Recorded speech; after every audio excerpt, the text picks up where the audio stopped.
तो last question हमारे पास था चौथा नंबर।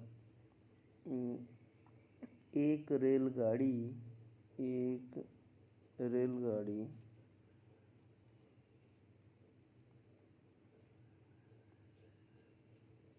एक रेलगाड़ी 480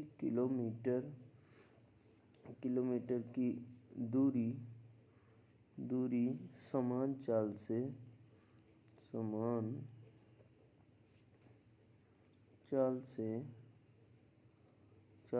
तय करती है।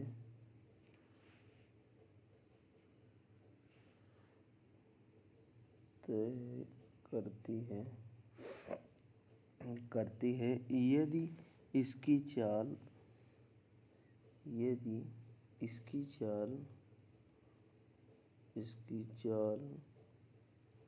8 किलोमीटर पर आवर कम हो जाती है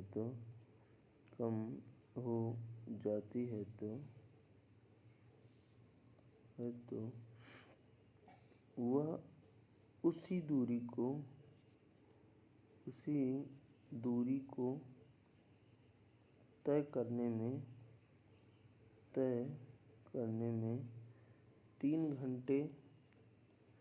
3 घंटे अधिक समय लेती है।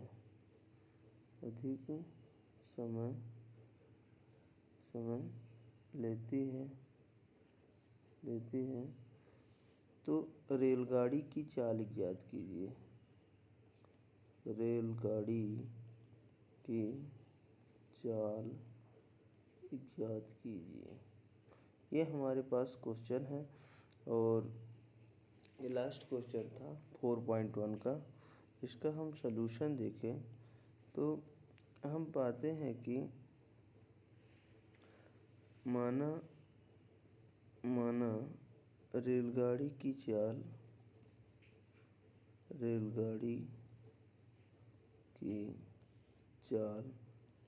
x किलोमीटर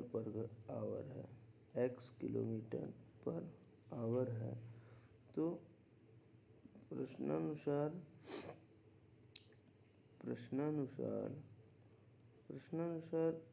ये हो रहा है कि रेलगाड़ी जो है तो टोटल दूरी कितना, चाल बराबर दूरी बटे समय से ये हमारे पास रिलेशन रहेगा।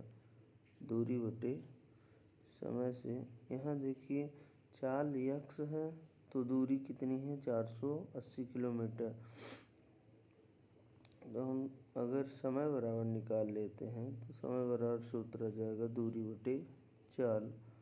तो यहाँ पे हमारा जो x किलोमीटर के हिसाब से जब ये चलेगा तो कितना समय लगेगा 480 किलोमीटर बटे चाल x।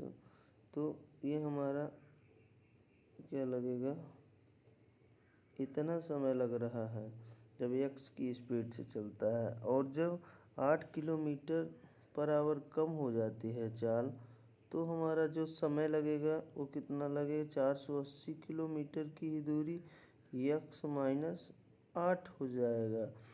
अब यहाँ पर क्वेश्चन क्या कह रहा है कि तो इसका हम देखते हैं प्रश्नानुसार सॉल्यूशन क्या है हमारा। प्रश्नानुसार क्या चीज़ हो रही है कि हमारी जो ट्रेन की स्पीड है वो समय जो लेगा 480 बटा x माइनस 8 इक्वल टू क्या है 480 बटा x प्लस में 3। ये क्या है कि ये जब चाल कम होती है ये तब का समय है, यानी कि चाल कम होने पर लगा समय ये बता रहा है। और ये बराबर किसके है, जो इसकी क्या है, ये क्या जब चाल x की स्पीड में थी तब लिया गया ये समय बता रहा है जब x की स्पीड थी। ठीक, ये तब लिया गया है।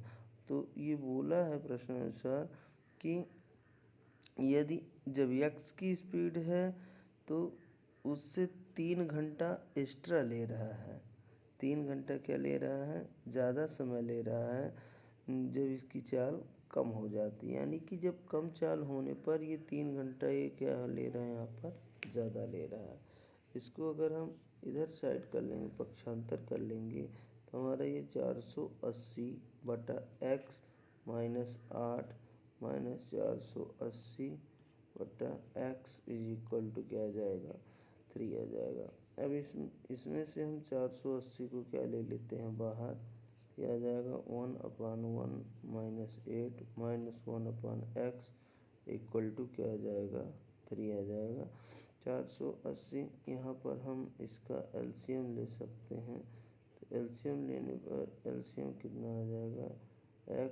x माइनस 8 आएगा, और यहाँ पर हम x माइनस 8 का डिवाइड इसमें करेंगे, केवल x बचेगा और x का यहाँ मल्टीप्लाई इतना आ जाएगा, और यहाँ पर हम x का डिवाइड करेंगे, x कट जाएगा तो x माइनस क्या आ जाएगा? 8 इक्वल टू आ जाएगा 3। ये 400 क्या है? 80 है। तो हम पाते हैं कि यहाँ पर x, ये 480 को अगर हम चाहें तो इधर बटे में कर दें, तो ये इधर बचेगा x माइनस x, ये प्लस में 8 हो जाएगा, divide by x minus 8 equal to 3 बटे क्या आ जाएगा? 480। इसको काट लें, 3 एकम 3, यहाँ पर ये आ जाएगा 160। अब हम ये देखें, x से x कैंसिल हो जाएगा, यहाँ पर ये बचेगा कितना? यहाँ पर ये आ जाएगा आपका 8 डिवाइड बाई x माइनस 8 आ जाएगा, और यहाँ पर आ जाएगा 1/160। अब इसका हम तिर्यक गुणा कर लेते हैं, तो हम पाते हैं कि 8 गुणे क्या 160 equal to x into x minus में क्या आएगा? 8। 16 गुणे 8 है 128, और ये 0 आ जाएगा, और यहाँ पर हम x का गुणा करेंगे तो x का स्क्वायर माइनस में क्या आ जाएगा? 8x आ जाएगा। अब इसको 1280 को इधर ले जाते हैं तो 0 हो रहा है, x का स्क्वायर माइनस 8x माइनस क्या आ जाएगा? 1280। यही हमारा क्या होगा? फाइनली द्विघातीय समीकरण आ जाएगा। इसे अब हमें और आगे हल नहीं करना है। अब हमारा जो नेक्स्ट जो प्रश्नावली है वो है 4.2। प्रश्नावली कौन सी है? 4.2। तो 4.2 में हम देखेंगे, 4.2 प्रश्नावली में जो हमारा पहला क्वेश्चन है, प्रश्न नंबर 1, इसमें दिया है गुणनखंड विधि से निम्नलिखित द्विघातीय समीकरण के मूल ज्ञात कीजिए। गुणनखंड विधि से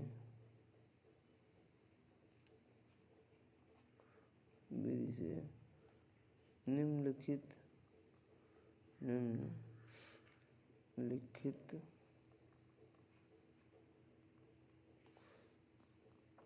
समीकरणों को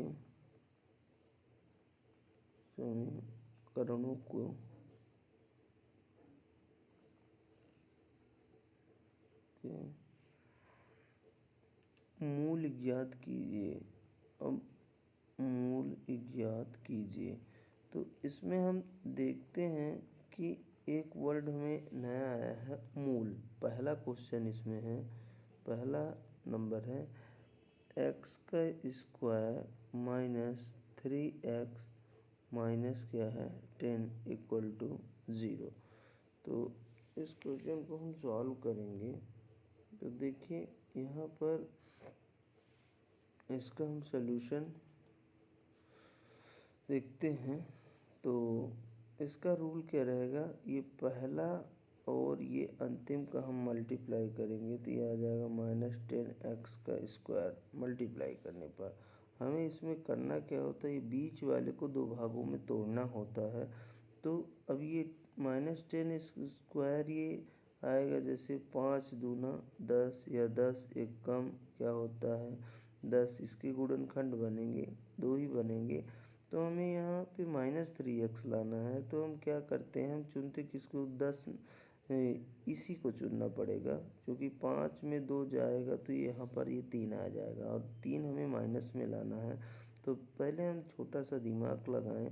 यहाँ पर अगर हम क्या कर दें -5x और प्लस में क्या कर दें 2x, तो ये आपस में घटने के बाद कितना आ जाएगा -3x। हमारा ये बीच वाला आ रहा है और इसका इन्हीं दोनों का अगर हम क्या करें गुणा करें, इन्हीं दोनों का अगर हम क्या करते हैं गुणा करते हैं, तो देखिए गुणा करने पे -5x इंटू 2x का गुणा होगा तो -10x का स्क्वायर आएगा।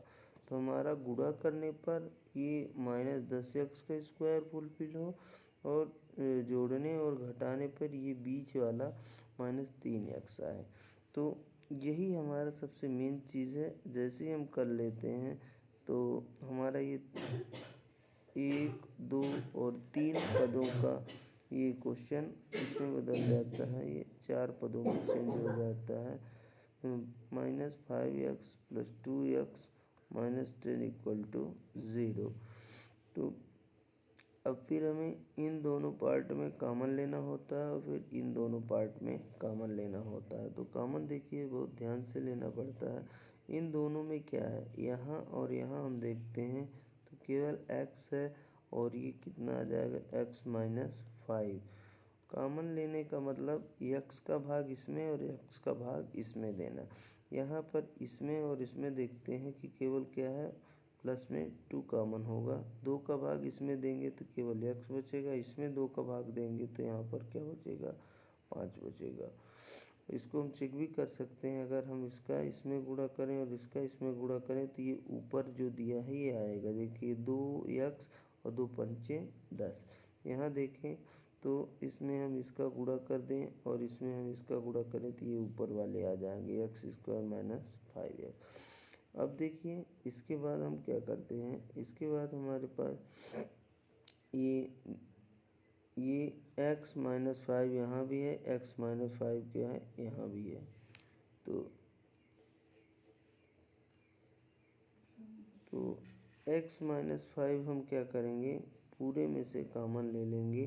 तो x माइनस क्या हो गया 5, तो बचा क्या एक ये वाला x और एक ये वाला 2, इसको हम एक साथ कर देंगे तो ये क्या हो जाएगा हमारा 0।